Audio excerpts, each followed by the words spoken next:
Hello, good morning. എല്ലാവർക്കും നമസ്കാരമുണ്ട്. ഇത് കണ്ട ഓലയുടെ X1+ എന്ന് പറഞ്ഞിട്ടുള്ള ഒരു സ്കൂട്ടറാണിത്. ഇത് നമ്മളെ ഓല ആദ്യം ഇറങ്ങിയ വണ്ടികളെ അപേക്ഷിച്ച് നോക്കുമ്പോൾ വിലയിൽ കാര്യമായിട്ടുള്ള വ്യത്യാസമുണ്ട്. അതുമാതിരി തന്നെ അതിൻ്റെ കിലോമീറ്ററിലും മറ്റുള്ള സിസ്റ്റത്തിലൊക്കെയും കാര്യമായിട്ടുള്ള വ്യത്യാസമുണ്ട്. ഇത് വില കുറവാണ്, അതിനനുസരിച്ചുള്ള കുറച്ച് കുറവുകളും കാര്യങ്ങളൊക്കെ ഈ ഒരു സ്കൂട്ടറിനും ഉണ്ട്. ഈ ഒരു വണ്ടി ഞാൻ മേടിച്ച് ഓടിക്കാൻ തുടങ്ങിയപ്പോൾ എനിക്കൊരു 8ൻ്റെ പണി കിട്ടിയെന്ന് പലപ്പോഴും തോന്നിയിട്ടുണ്ട്. അതിൻ്റെ ഒരു കാരണം വെച്ചെങ്കിൽ നമ്മൾ സാധാരണ ഹോണ്ട ആക്റ്റീവ അല്ല അങ്ങനെയുള്ള സ്കൂട്ടറുകൾ ഓടിച്ചിട്ട് ഈ വണ്ടി ഓടിക്കുമ്പോൾ നമുക്ക് വളരെയധികം ഇഷ്യൂസ് ഫേസ് ചെയ്യുന്നു. ചില ടെക്നിക്കൽ ഇഷ്യൂസാണ്. അത് എന്താണെന്നും ആ ടെക്നിക്കൽ ഇഷ്യൂസ് എങ്ങനെ അതിനൊരു സൊല്യൂഷൻ ഉണ്ട് എന്നുള്ളതിനൊക്കെ പറ്റിയിട്ടുള്ള ഒരു വീഡിയോ ആണ് ഇന്നിപ്പോൾ ഞാൻ നിങ്ങൾക്ക് കാണിക്കാൻ പോകുന്നത്. ഓക്കെ, ഇതാണ് ഓല X1+ എന്ന് പറഞ്ഞിട്ടുള്ള വണ്ടി. മറ്റേ സാധാരണ ഓല വണ്ടിയിലായിട്ട് വ്യത്യസ്തമായിട്ടെന്ന് പറഞ്ഞു കഴിഞ്ഞാൽ ഈ ഒരു സ്കൂട്ടറിന് ഈ ഒരു പോർഷൻ, അതായത് ഈ സ്ക്രീന് വളരെ ചെറുതാണ്. മറ്റേ ഓല സ്കൂട്ടറുകളെ അപേക്ഷിച്ച് നോക്കുമ്പോൾ വളരെ ചെറുതാണ്. മറ്റേ സ്കൂട്ടറിനൊക്കെ ഓലയുടെ സ്കൂട്ടറിനൊക്കെ വലിയ സ്ക്രീനാണ്, ടച്ച് സ്ക്രീനാണ്. ആ ടച്ച് സ്ക്രീനിലാണ് നമ്മൾ പാസ്വേഡ് അടിച്ചു കൊടുക്കുക. പക്ഷേ അതിൽ തന്നെ ഒരുപാട് കമ്പ്യൂട്ടർ സിസ്റ്റം കാര്യങ്ങളൊക്കെ ഉണ്ട്. ഇവിടെ അതേമാതിരി ഉണ്ട്. ഇവിടെ പ്രസ് ചെയ്തിട്ട് നമ്മൾ സ്റ്റാർട്ടാക്കുക ചെയ്യുക പാസ്വേഡ് അടിച്ചിട്ട്. കൂടാതെ ഇത് നമുക്ക് മൊബൈലിലുള്ള ആപ്പ് വഴിയും സ്റ്റാർട്ട് ചെയ്യാൻ പറ്റും. മറ്റൊരു വ്യത്യാസം എന്ന് പറഞ്ഞാൽ ഓലയുടെ S1 എന്ന് പറഞ്ഞു കഴിഞ്ഞാൽ അപ്പോൾ ഈ ഒരു പോർഷനൊക്കെ ഓൾറെഡി കവേർഡായിട്ടാണ് കാണിക്കുക. അതായത് ജസ്റ്റ് ഒരു കവർ ഉണ്ടാവും. ഇതിന് ആ കവറില്ല എന്നുള്ളതാണ്. കൂടാതെ ഇതിൻ്റെ ഉള്ളിൽ കണ്ട സ്പീക്കർ ഉണ്ടാവും. അതുകൊണ്ട് തന്നെ S1 അത്ര സ്പേസ് ഇല്ല. ഈ വണ്ടിക്ക് ഇവിടെ കുറച്ചൊരു സ്പേസ് ഉണ്ട്, കാരണം ഇതിനുള്ളിൽ സ്പീക്കർ ഇല്ലാത്തതിൻ്റെ പേരിൽ. പിന്നെ ചെറിയ ചെറിയ വ്യത്യാസങ്ങളൊക്കെ തന്നെയുള്ളൂ. ഇതിപ്പോൾ ഈ ബൂട്ട് സ്പേസൊക്കെ എന്ന് പറഞ്ഞാൽ മറ്റേ വണ്ടി ഇതൊക്കെ സെയിം സൈസ് തന്നെയാണ്. ആകെ കാര്യമായിട്ടുള്ളൊരു വ്യത്യാസം കാഴ്ചയിൽ ഈ ഒരു സ്ക്രീനാണ്. ഇതിന് ഈ സ്ക്രീന് ചെറുതാണ്, മറ്റേന് വലിയ മോണിറ്ററാണ്, അതായത് വലിയ സ്ക്രീനാണ്. പിന്നെ അതിന് ഒരുപാട് കമ്പ്യൂട്ടർ സിസ്റ്റം കാര്യങ്ങളൊക്കെ ഉണ്ട്. അതുകൊണ്ട് തന്നെ അതിങ്ങനെ ഇടയ്ക്കൊന്ന് അപ്ഡേഷൻ വരും. ആ മറ്റേ ഇതിൻ്റെ ഓലയുടെ മറ്റേ വണ്ടി എന്ന് പറഞ്ഞു കഴിഞ്ഞാൽ. അതുകൊണ്ട് തന്നെ ഈ അപ്ഡേഷൻ വരുമ്പോൾ ആ വണ്ടി ചിലപ്പോൾ ഒരു ദിവസം അല്ലെങ്കിൽ 2-3 ദിവസമൊക്കെ അങ്ങനെ സ്റ്റക്കായി കിടക്കുമെന്ന് കേട്ടിട്ടുണ്ട്. അപ്പോൾ അത് പിന്നെ രണ്ടാമതും ചിലർ വർക്ക്ഷോപ്പിലേക്ക് കൊണ്ടുപോയിട്ട് റിപ്പയർ ചെയ്ത് കൊണ്ടുവരികയാണെന്നൊക്കെ കേൾക്കാറുണ്ട്. ഇതിന് പിന്നെ ആ വക കുഴപ്പങ്ങളും കാര്യങ്ങളൊന്നുമില്ല. ഇത് ജസ്റ്റ് പുതിയ വണ്ടിയാണ്, അധികം ഒന്നും ഓടിയിട്ടില്ല. ഏകദേശം ഒരു 700 കിലോമീറ്ററോളം ഓടിയിട്ടുള്ളൂ. ഈ വണ്ടിയുടെ മെയിനായിട്ടുള്ള ഒരു ഇഷ്യൂ എന്താണെന്ന് വെച്ചെങ്കിൽ, വണ്ടി ഓടിക്കൊണ്ടിരിക്കുമ്പോൾ ഇപ്പോൾ നമ്മൾ ഈ റൈറ്റ് സൈഡിലെ ബ്രേക്ക് പിടിക്കുക. അല്ല വെച്ചെങ്കിൽ ഇപ്പോൾ എന്തെങ്കിലും ഒരു കാര്യം വന്നു കഴിഞ്ഞാൽ ഇപ്പോൾ സ്പീഡിൽ പോകുമ്പോൾ ഈ 2 ബ്രേക്കും കൂടി പിടിക്കുക. അല്ല വെച്ചെങ്കിൽ റൈറ്റ് സൈഡിലെ ബ്രേക്കും കൂടി പിടിച്ചു കഴിഞ്ഞാൽ പിന്നെ വണ്ടി നീങ്ങില്ല. അപ്പോൾ നമ്മൾ വിചാരിക്കും വണ്ടി നിന്ന് പോയി എന്നല്ല, വണ്ടി ഓഫായി എന്നാണ് നമ്മൾ വിചാരിക്കുക. അപ്പോൾ നമ്മൾ വണ്ടി സൈഡിൽ നിർത്തിയിട്ട് രണ്ടാമതും സ്റ്റാർട്ട് ചെയ്യേണ്ടതായിട്ട് തോന്നും. ഇതിനൊരു പരിഹാരം എങ്ങനെയാണെന്ന് വെച്ചെങ്കിൽ കണ്ട ഈ ഫ്രണ്ട് ടയറിൻ്റെ ഈ ബ്രേക്ക് കേബിളില്ലേ, ഈ കാണുന്ന ബ്രേക്ക് കേബിളിൻ്റെ ഈ ഒരു ബോൾട്ട്, ഈ 2 ബോൾട്ട് ജസ്റ്റ് ഒന്നിങ്ങനെ അഡ്ജസ്റ്റ് ചെയ്തെടുത്ത് കഴിഞ്ഞ് കഴിഞ്ഞാൽ ഇതിൻ്റെ പ്രശ്നം നമുക്ക് സോൾവ് ചെയ്യാൻ പറ്റും. പിന്നെ ഈ സ്കൂട്ടറിൻ്റെ മറ്റൊരു പ്രശ്നം വെച്ചെങ്കിൽ ഇത് സ്റ്റാർട്ട് ചെയ്യുമ്പോൾ അത് കണ്ട ഈ ബട്ടണ് പ്രസ് ചെയ്തിട്ടാണ് നമ്മൾ പാസ്വേഡ് അടിക്കുക. അങ്ങനെയാണ് സ്റ്റാർട്ട് ചെയ്ത് കൊടുക്കുക. സാധാരണ മറ്റുള്ള സ്കൂട്ടർ ചാവി വെച്ചിട്ട് സ്റ്റാർട്ട് ചെയ്യുമ്പോൾ ഇത് ബട്ടൺ യൂസ് ചെയ്തിട്ടാണ് സാധാരണ നമ്മൾ സ്റ്റാർട്ട് ചെയ്യാൻ പറ്റുക. ഇപ്പോൾ ഓലയുടെ മറ്റുള്ള വാഹനങ്ങളൊക്കെയാണെന്ന് വെച്ചെങ്കിൽ അവിടെ വലിയ സ്ക്രീൻ ഉണ്ടാവും. ആ സ്ക്രീനുമ്പോൾ ടച്ച് സ്ക്രീനാണ്. അതിൽ പാസ്വേഡ് അടിച്ചിട്ടാണ് നമ്മൾ ശരിക്കും സ്റ്റാർട്ട് ചെയ്യേണ്ടത്. പിന്നെ മറ്റൊരു വഴി എന്ന് പറഞ്ഞു കഴിഞ്ഞാൽ നമ്മൾ മൊബൈലിൽ മൊബൈലിൽ ആപ്പ് ഡൗൺലോഡ് ചെയ്യുക. കണ്ട ഓല എന്നുള്ള ആപ്പ്, അത് ഡൗൺലോഡ് ചെയ്തിട്ട് അത് ഓപ്പൺ ആക്കി കഴിഞ്ഞിട്ട് ഇതേമാതിരി നമുക്ക് സ്റ്റാർട്ട് ചെയ്യാം. അവിടെ പ്രസ് ചെയ്ത് കഴിഞ്ഞാൽ സ്റ്റാർട്ടായി. പക്ഷേ അതുകൊണ്ട് എന്താണെന്ന് വെച്ച് കഴിഞ്ഞാൽ ഇത് പലപ്പോഴും അങ്ങനെ സ്റ്റാർട്ടായിരുന്നു. ഞാൻ വണ്ടി മേടിച്ചു കൊണ്ടുവന്ന് ആദ്യത്തെ ഒരു 3-4 ദിവസമൊന്നും 1 പ്രാവശ്യം 2 പ്രാവശ്യമൊക്കെ സ്റ്റാർട്ടായുള്ളൂ. പിന്നെ തീരെ സ്റ്റാർട്ടായുണ്ടായി. ഞാൻ വർക്ക്ഷോപ്പിൽ കൊണ്ടുപോയി അവരെന്തോ റിപ്പയർ ചെയ്ത് ചെറിയ ജസ്റ്റ് 2 മിനിറ്റ്സിൽ അവരെന്തോ ചെയ്തു, അത് ശരിയാക്കി തന്നു. പിന്നീട് ഇപ്പോഴും അതെ, ഇപ്പോൾ ഫസ്റ്റ് സ്റ്റാർട്ടാകുമ്പോൾ ഇത് എപ്പോഴും സ്റ്റാർട്ടാവില്ല. അപ്പോൾ നമ്മൾ പാസ്വേഡ് അടിച്ചു കൊടുത്ത് സ്റ്റാർട്ടായി കഴിഞ്ഞാൽ പിന്നെ അന്ന് ഫുള്ളായിട്ട് പാസ്വേഡിൽ തന്നെ ഈ ആപ്പ് വഴി തന്നെ നമുക്കിത് സ്റ്റാർട്ടാക്കാനോ ഓഫാക്കാനൊക്കെ പറ്റും. അതേമാതിരി ഇതിൻ്റെ ബൂട്ട് സ്പേസ് തുറക്കാനൊക്കെ പറ്റും. പക്ഷേ ഇതിൻ്റെ ഒരു പ്രശ്നം വെച്ചെങ്കിൽ പലപ്പോഴും അത് സാധിക്കുന്നില്ല എന്നുള്ളതാണ് എനിക്ക് തോന്നിയിട്ടില്ല. അല്ല വെച്ചാൽ കുറച്ച് നേരം നമ്മളെവിടെയെങ്കിലും വണ്ടി പാർക്ക് ചെയ്തിട്ട് പോകുന്ന ബ്ലൂടൂത്ത് കണക്ഷനൊക്കെ വിട്ടിട്ട് രണ്ടാമതൊന്ന് ബ്ലൂടൂത്ത് കണക്ട് ചെയ്യാനൊക്കെ കുറേ ടൈം എടുക്കുക. അല്ല വെച്ചാൽ അത് കണക്റ്റ് ആവുന്നില്ല. അങ്ങനത്തെ ഒരു ഇഷ്യൂ ചില സമയത്തൊക്കെ സംഭവിക്കാറുണ്ട് ഈ വണ്ടിക്ക്. അത് ഇതിൻ്റെ ഒരു പ്രധാനപ്പെട്ട ഒരു ഇഷ്യൂ ആയിട്ട് തന്നെയാണ്. പക്ഷെ അതിനൊരു സൊല്യൂഷനൊന്നും ഞാൻ ചോദിച്ചിട്ടും അവർ പറയാൻ പറ്റിയിട്ടില്ല അവർക്ക്. അത് അവർ പറഞ്ഞാൽ അത് ബ്ലൂടൂത്തിൻ്റെ പ്രശ്നമാണ് എന്നൊക്കെയാണ് അവർ പറഞ്ഞിട്ടുള്ളത്. പിന്നെ ഈ വണ്ടിയുടെ മറ്റൊരു വിഷയം എന്താണെന്ന് വെച്ചെങ്കിൽ ഒരു ചെറിയൊരു ഇഷ്യൂ എന്ന് പറയാൻ പറ്റില്ല, നമ്മളുടെ കെയർലെസ് കൊണ്ട് സംഭവിക്കാവുന്ന ഒരു കാര്യമാണ്. അതായത് നമ്മൾ വണ്ടി സ്റ്റാർട്ട് ചെയ്ത് കഴിഞ്ഞ് കഴിഞ്ഞാൽ ഇത് മോഡ് മാറ്റണം. അത് സാധാരണ ഇപ്പോൾ പാർക്കിംഗ് മോഡിലൊക്കെ എടുക്കുന്നുണ്ട് വെച്ചെങ്കിൽ പലപ്പോഴും നമ്മളെന്ത് ചെയ്യുക വെച്ചെങ്കിൽ ഈ നമ്മളെ സ്റ്റാൻഡ് തട്ടാൻ മറന്നു പോകും. സ്റ്റാൻഡ് തട്ടാതെ നമ്മൾ മോഡ് മാറ്റാൻ ശ്രമിക്കരുത്. അപ്പോൾ അത് നമ്മൾ സ്റ്റാൻഡ് തട്ടിയതിൻ്റെ ശേഷമാണ് മോഡ് മാറ്റേണ്ടത്. ഇപ്പോൾ നമ്മളത് നോർമൽ മോഡിലേക്ക് കൊണ്ടുവന്ന് നോർമൽ മോഡിൽ നിന്ന് പിന്നെ നമ്മളത്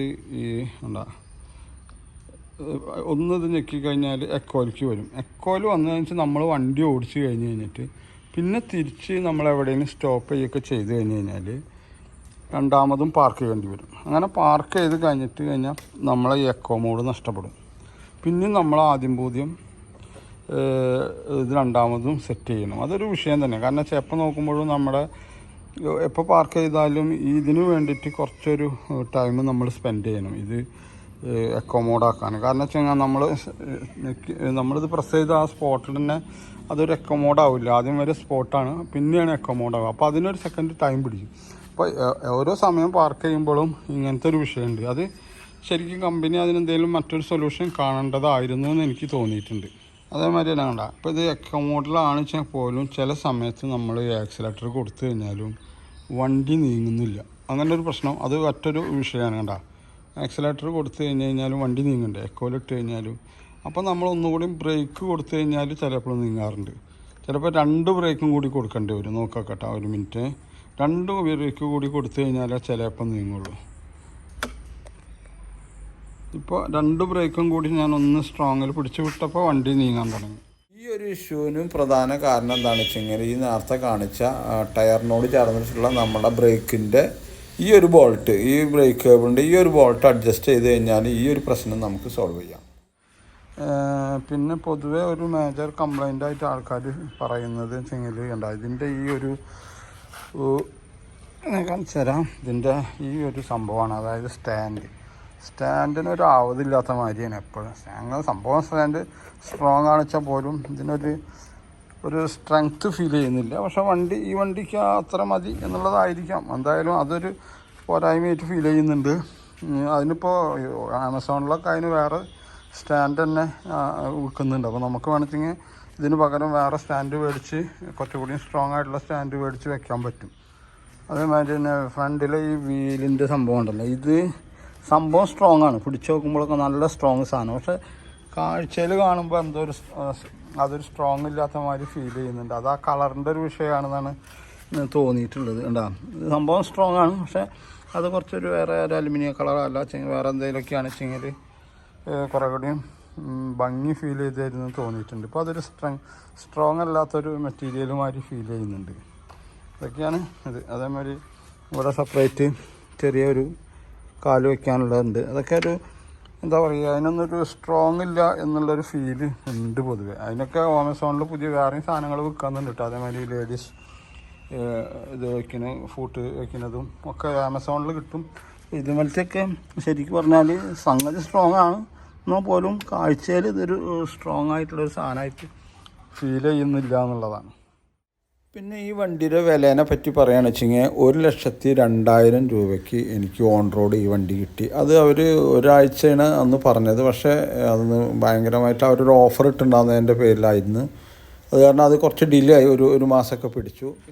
പിന്നെ ഈ വാഹനത്തിൻ്റെ അക്സസറീസ് എന്നൊക്കെ പറഞ്ഞാൽ ഓലയുടെ സർവീസ് സെൻറ്ററിലൊന്നും കിട്ടില്ല. അതൊക്കെ ആപ്പ് വഴി അല്ല നമ്മൾ ആമസോൺ വഴി തന്നെ മേടിക്കുന്നത്. ഞാനിപ്പോൾ ഇതിനൊരു ചവിട്ടി മേടിച്ചിട്ടുണ്ട്. അതേമാതിരി സീറ്റ് കവർ ഞാൻ ഓർഡർ ചെയ്തിട്ടുണ്ട്. പിന്നെ അതിൻ്റെ ഉള്ളിലെ ബൂട്ട് സ്പേസിന് വേണ്ടിയിട്ടും ഒരു കവറല്ല, ഒരു മാറ്റ് അതിൻ്റെ ഉള്ളിലും ഞാൻ ബുക്ക് ചെയ്തിട്ടുണ്ട്. അപ്പോൾ അതൊക്കെയാണ്. അതേമാതിരി ഇതിൻ്റെ മുന്നേ വന്ന ഓലയ്ക്കൊക്കെ മെയിൻ ഒരു ട്രബിൾ എന്ന് വെച്ച് കഴിഞ്ഞാൽ ഈ ഒരു ഷോക്കപ്സ് ഉണ്ടാകുന്നുള്ളൂ. ഇപ്പോൾ പറഞ്ഞ എല്ലാ വണ്ടികൾക്കും 2 ഷോക്കപ്പ് വെച്ചിട്ടുണ്ട്. അതൊക്കെ ഒരു നല്ല സൂപ്പറായിട്ടുണ്ട് എന്ന് തന്നെ വിശ്വസിക്കാം.